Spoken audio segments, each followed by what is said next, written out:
The other day, I was watching an episode of Doctor Who, and I was frankly astonished by what appeared to be a conservative anti-immigration message embedded in the program's plot. Now, if you don't know anything about Doctor Who, it is no stranger to political allegory throughout its long history on British airwaves. Sylvester McCoy, who played the Doctor in the 80s, has claimed that he and others linked to the show set out to satirise the then Conservative government. He said, "Our feeling was that Margaret Thatcher was far more terrifying than any monster the Doctor had encountered." But considering the fact that the show has gotten, let's say just a smidge more feminist recently, yeah, that was a strange thing to see, or to think that I saw. Moreover, considering the way that British politicians like Jeremy Corbyn, or the full-on jihadi-supporting criminal Sadiq Khan cannot cease in their adulation of limitless migration or the acceptance of so-called asylum seekers and refugees who weirdly just happen to be, like 75% adult males, yeah, I was astounded to see a message on the massively popular British science fiction program that did not seem in line with that political narrative. Honestly, at this point, I can't tell if the message that I perceived from this episode was intentional or not, as I could see both a pro-social justice-oriented message being given through the exact same storyline. It may then actually be possible that in a shitty attempt to make a message about sexual consent being more than just saying yes, but rather about truly meaning that you consent consistently and constantly, as some feminists argue for, the creators of this show may have ended up accidentally coming up with a fairly powerful allegory for Europe allowing itself to be fucked in the ass by the dick of foreign invaders that they welcome with open arms and who eviscerated them if the extent of their benevolence and agape for said ass raping is not truly pure and deep enough. Oh yes, very deep. So yeah, I have no idea what happened with this episode, and that is why I think we need to take a look at it, if for no reason other than because I don't see anyone else talking about this. I haven't been keeping up on the current season of Doctor Who, in part because I felt that the writing has been weak, but also because I'm not overly fond of the new companion, and no, that is not because she is black, certainly not as I really liked Martha Jones, and no, it's not because she's gay, although the combination does read like a giant rainbow diversity flag. No, that's not why I'm not her biggest fan. Because on top of being black and gay and lower class, which all of the current showrunners have been pretending are traits new to the Doctor's companions, like seriously guys, you're pretending that any of this is new? Like you cannot even go through the new Who shit that most of you yourselves worked on and wrote, as in who is Martha Jones, who is Jack Harkness, who is Rose Tyler, who is Donna Noble. Okay, yeah, I've never seen a black, gay, or lower class companion before or anything. Absolutely not. This is totally just mind-blowing. Whoa! Well, you know what? Let's be fair. I guess we haven't seen all of those individual aspects smashed together for maximum oppression points and uniqueness credibility. Poor Peter Capaldi, you beautiful man. Too perfect for this world. Too pure. You do not deserve to be shoved into this shit. He really always has been the Doctor we didn't deserve.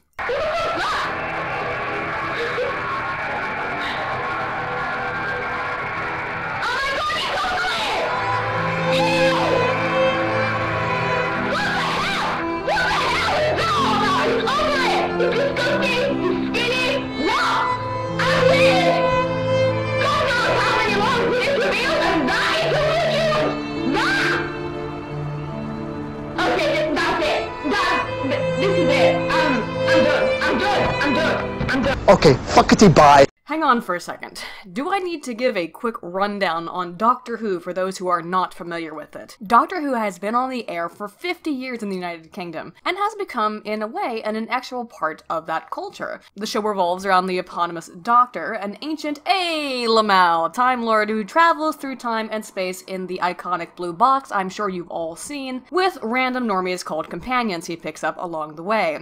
That's really all you need to know about Doctor Who to understand my breakdown of this episode. In the current storyline, I should point out, the Doctor has become blind, yet has not told his companion Bill about it. Yes, Bill is the name of that companion I just described, the black, gay, lower-class woman. Yeah, it's Bill. And with that, Yeah, that should more or less set up everything you might need to know about this episode, and while I may make some references to some more Whovian shit, I've always hated that term, throughout this video, I will try to keep it as free of fandom tomdickery as possible, for despite being a Whovian, I know not everyone has the requisite level of autism to watch 50 years of a very silly British television show as I do. With all that said, let's start, shall we? But first, let me steal someone else's format as I discuss New Who, Season 10, Episode 7, Pyramid at the End of the World.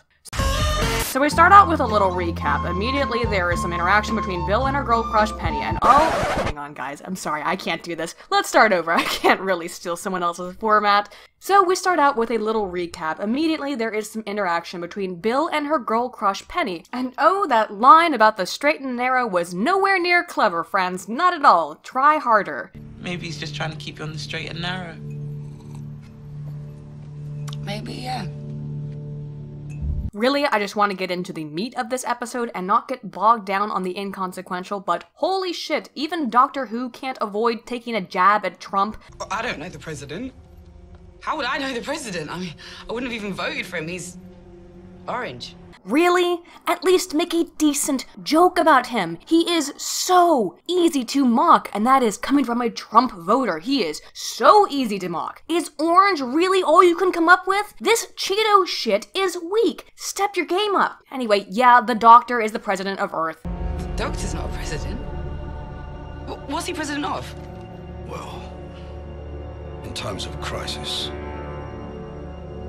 Earth. If you haven't figured it out, this is a very silly British science fiction television show, as I said. The Doctor, an alien, is president of Earth. The premise is that the United States, the Russians, and the Chinese are all involved in some sort of dispute over a certain region, when suddenly, as they are involved in said dispute, a massive pyramid appears in the middle of the region. And so the Doctor, as president of Earth, is brought in to figure out what is happening with this pyramid. And of course, conveniently, Bill, his new companion, is brought along because they are bringing this civilian along because she's somehow maybe associated with the Doctor, even though they didn't even need her to get him to come out of the TARDIS or get his permission. They picked up his time travel machine, put it on a plane, and shipped it off. This is not good writing, okay? I was actually really displeased with the general narrative structure of this episode. Usually Moffat's a little bit better than this. Here's another example. Here, Bill almost immediately deduces that this pyramid is an alien spaceship. It's not really a pyramid. It's something disguised as a pyramid that just appeared out of thin air. And that's all way beyond human technology, so it's gotta be alien. It's an alien spaceship. Girl, that took Dr. Daniel Jackson 3 degrees and years of research to figure out. And I was right. The pyramids really were landing sites for interplanetary starships and enslaved primitive human populations by posing as their gods. Okay, so here's where I started to raise an eyebrow. So the Doctor goes into the pyramid to speak to the aliens. They're called monks, and this is not the first time they've been introduced. Basically, the Doctor tells them all to piss off, at which point the leader of the monks, I guess, says this. We will be invited. We will take this world. We will rule its people, but only when we're asked. Yeah, you heard that right. They will take over the Earth, but only when asked and invited to do so. As soon as I heard that, it became increasingly difficult to deny that over the course of this episode, that line and this entire plot seems very much like an allegory for Europe inviting massive groups of people who want to conquer them, but of course need be invited in, as without their aid, their boats will keep sinking, whether they sunk them themselves or not. Migrants, I mean, not the monks. Anyway, at this point, everyone's phone turns to 3 minutes to midnight. The meaning is obvious that the end is nigh, as usual as it is on any other episode of Doctor Who, and it is, as always, up to the Doctor to figure out what's at the end of this doomsday clock. And given that the pyramid is located in the center of a conflicted and contested zone between 3 different mega military forces, obviously it must have something to do with World War III. After kidnapping representatives of these 3 military forces, which nobody apparently gives a fuck about, seriously, it's never brought up. The Doctor actually very uncharacteristically suggests that these 3 forces attack the pyramid directly. Contact your masters. Coordinate your attacks. Doctor? I doubt you'll even scratch that thing, but if you demonstrate strength and unity, they might choose to step away. Bill, take that look off your face. Now, if my hypothesis is correct here, then we're supposed to disagree with the Doctor. First, he refuses to accept the nice alien conquerors, and now here he is advocating violence first, which in fact the other side characters specifically take note of. And I agree, by the way. This is very atypical behavior for the character of the Doctor. Highly atypical. While every incarnation of the Doctor is different, as is the way that every actor plays that character, generally speaking, the Doctor has always been a massive pacifist. One of the things about New Who that I liked is when the showrunners were willing to let the Doctor actually get angry, though, with one of my favorite examples being the episode Family of Blood. He never raised his voice. That was the worst thing. The fury of the Time Lord. And then we discovered why. Why this Doctor, who had fought with gods and demons, why he'd run away from us and hidden. He was being kind.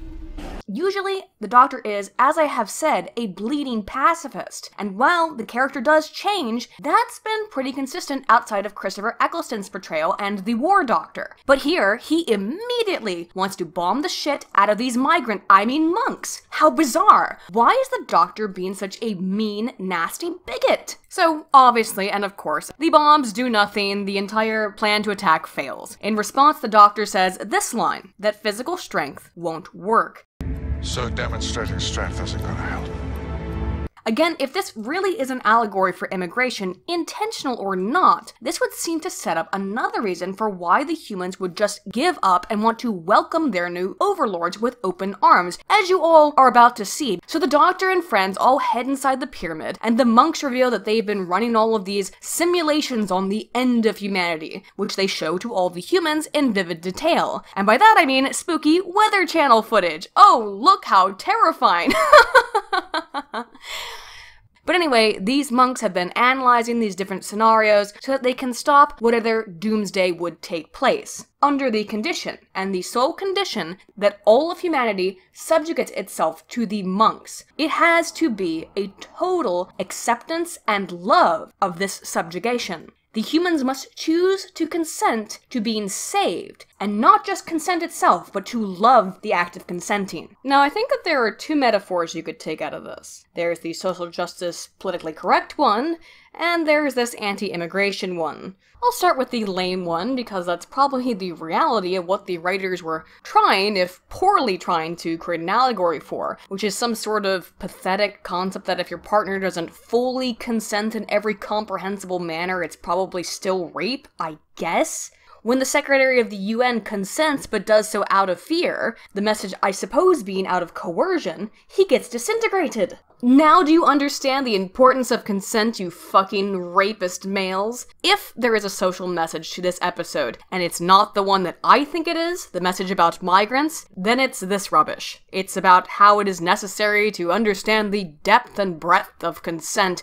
and considering what a great big PC-leaning mess the series has started to be recently, well, let's just say I wouldn't be too surprised if that's the takeaway you were supposed to get. However, I read it a different way. So here's my read. It's as such. The monks are representation of foreign migrants, offering something that will supposedly save the world. Diversity is our strength, anyone? The humans, for whatever reason, are too stupid or too afraid to attempt to find any other solution to the perceived problem beyond immediately giving up and surrendering, while knowing full well that since the monks, are straight up admitting that they will rule the earth and destroy her people, we will take this world. We will rule its people. They're okay with it because it's 3 minutes to midnight, rather than figure out any other solution. Is this sounding familiar at all yet? The only person who seems to even be passingly aware of how incredibly insipid it is to just sign away the future of your entire planet without thinking things through is the Doctor, who, as I've already pointed out, has been, by the show's own standards, indicated to be acting irrationally violent for his character. Obviously, only a Gallifreyan nationalist would make such a bigoted statement as this one right here. Planet Earth does not consent to your help, your presence, or your conquest. Thank you for playing the Big Pyramid game. Bye-bye. See you again next week. Hopefully not. The next part that I found curious, particularly regarding how one might perceive this episode, is this statement by the monks about how power must consent. Why do you need to be asked? Power must consent. Power must consent. What does that mean? Okay, this line can definitely be taken as an argument either for a potential social justice narrative or from my anti-migrant interpretation. The biggest issue I have in trying to construct the feminist narrative that could be here is because I honestly can't tell if the monks are being portrayed as the good guys, bad guys, a necessary evil, or something else. Because all of the humans in this episode are brain dead in regards to this so-called offer. Okay, so the monks are, let's say here, a representation of women. I mean, love the skin you're in, hashtag body positivity, you go girl, and all that. And they require the humans representing the patriarchy because they've got some sort of institutional power to consent to their domination? Maybe I haven't taken enough courses on critical feminist theory to understand what kind of social justice allegory bullshit this consent nonsense is supposed to be making. But I can make a decent argument for my interpretation. That is this. The flood of migrants into the EU and the UK is power consenting to domination. It's exactly what the monks just said. Give up, give in, and prepare to be ruled by us. But wait, there is more. Part of the deal is they have to be welcomed, wanted, and loved. Claiming ruling through fear alone is inefficient. Sounds kind of reminiscent of all the virtue signaling you see from leftists after insert latest European terror attack here. Oh, there's only radicalization because those terrible white people are so evil and they just don't love these poor migrants enough. They haven't welcomed enough of them into their homes. I mean, not my home, of course. But these working class people, they haven't truly opened their hearts and anuses to the cock of Islam. I mean, to these monks. And of course, the purity of your willingness to accept the D is important for, as I have said, when this UN secretary wasn't spreading his cheeks just wide enough, he gets aloha snack barred. I mean disintegrated. Again, the only person talking any sense in this exchange is the doctor, and their opposition to his rationality and logic is indicative of some of the worst bits of writing I've ever seen in Who. The people of Earth picked this limey cunt to be president of the world. Why exactly? Put on your thinking hats, kids.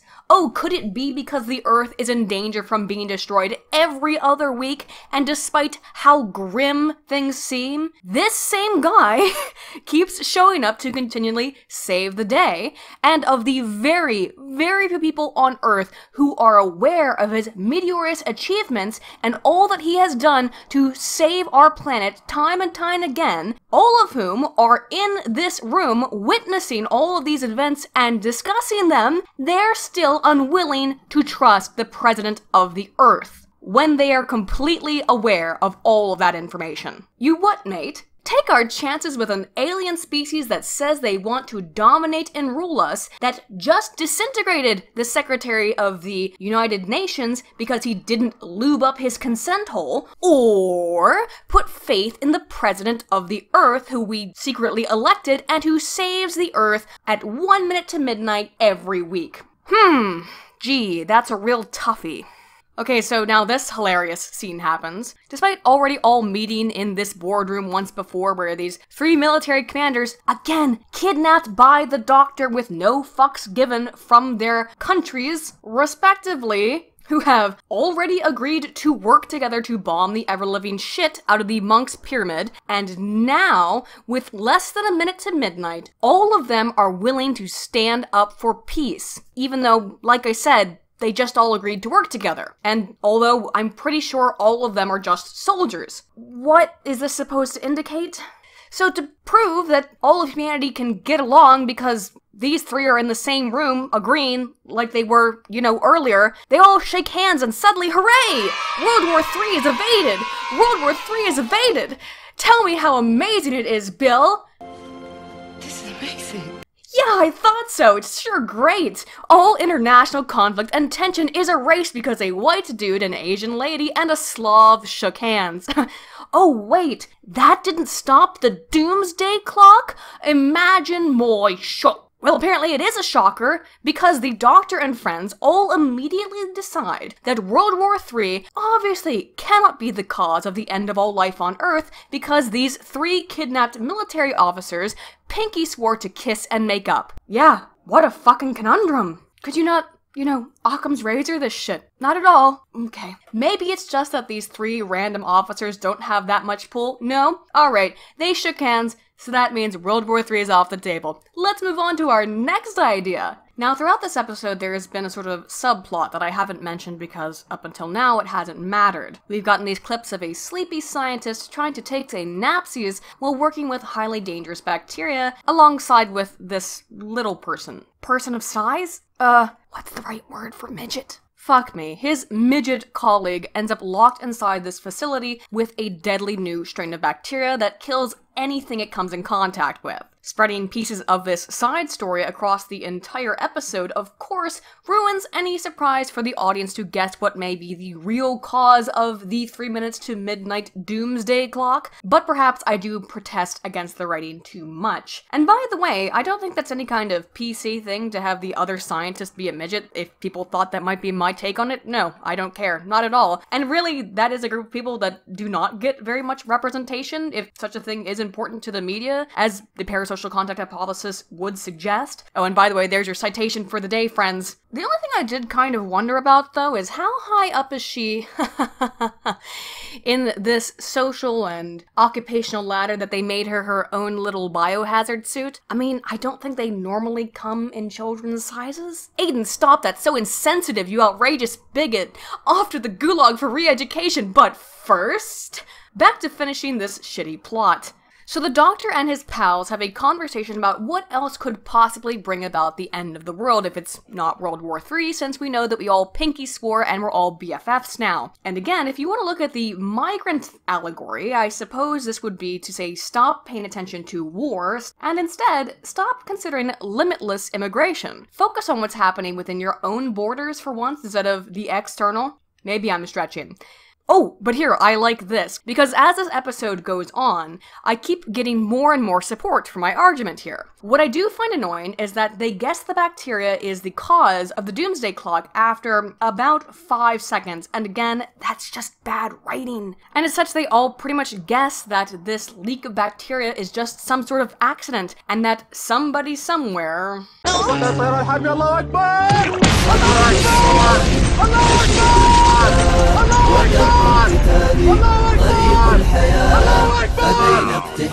But despite the fact that they now have a plan, this dude brings back the idea of opening their butts to the the monks. All we have to do is consent. That's what the Secretary General thought, and they burned him. He was afraid.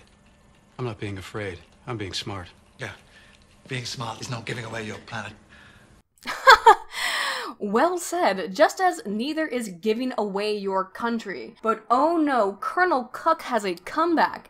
It's my planet and I'll let it be dominated by hideous space corpses if I feel like it. Stop oppressing me. You're fucking a Gallifreyan male!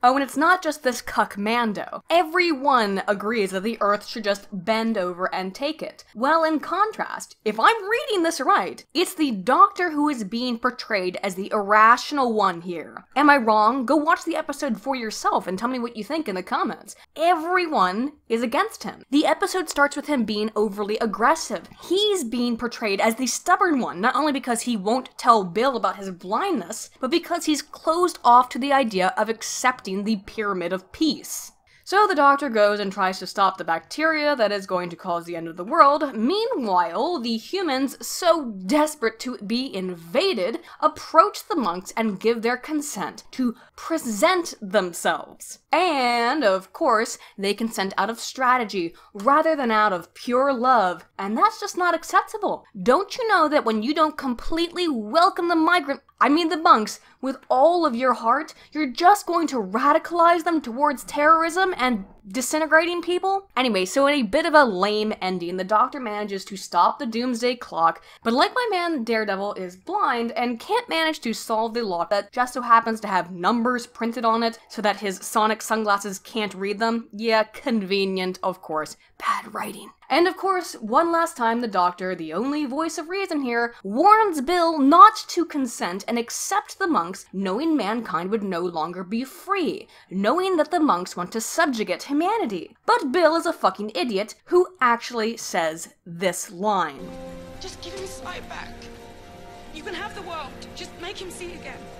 Oh, and what does Bill do immediately after making this stupid as fuck decision that maybe, ooh, just maybe could have been avoided if the humans had even tried to do anything beyond immediately giving up? Oh, of course, she begs the Doctor, the only one here who has been trying to avoid handing Earth over to alien domination, to get her planet back. I tell you what, old man. You better get my planet back. Admitting you fucked over the Earth for one person makes you look like even a bigger idiot, considering you were willing to do the same thing 5 minutes ago to save the entire planet. Wow! What a great companion, am I right?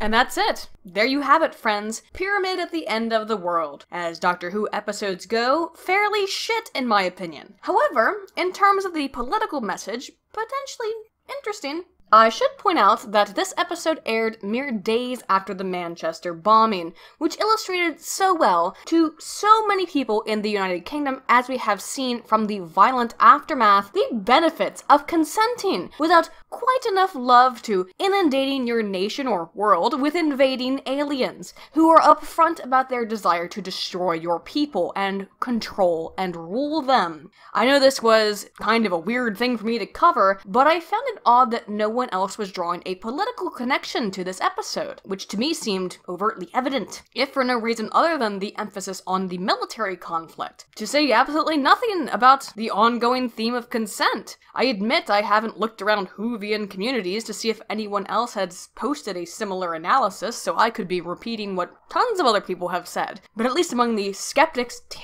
I haven't heard a peep. And by the way, considering that this ends with the Earth being subjugate to these monks, it is in fact a two-parter, but the second half of the episode is less important to analyze as the first, as the same consent and potential migrant narrative is not present there. I'm really not sure if the showrunners realized the message of this episode or the message it potentially could have sent, particularly as it was released in the wake of a tragedy that could ultimately be prescribed to unvetted immigration and Islamic radicalization. Even if the Manchester bomber was a British citizen, which he was, as they tend to be. Let me know what you guys think, though.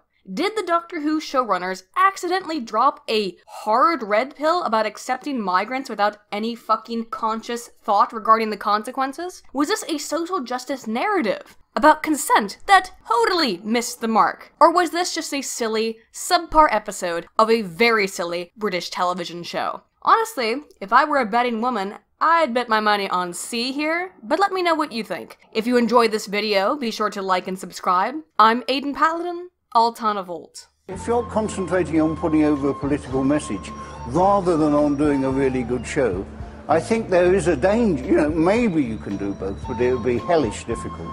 And I think there's maybe a danger that the show wouldn't be as good as it could or should be because you're not looking at the right aims.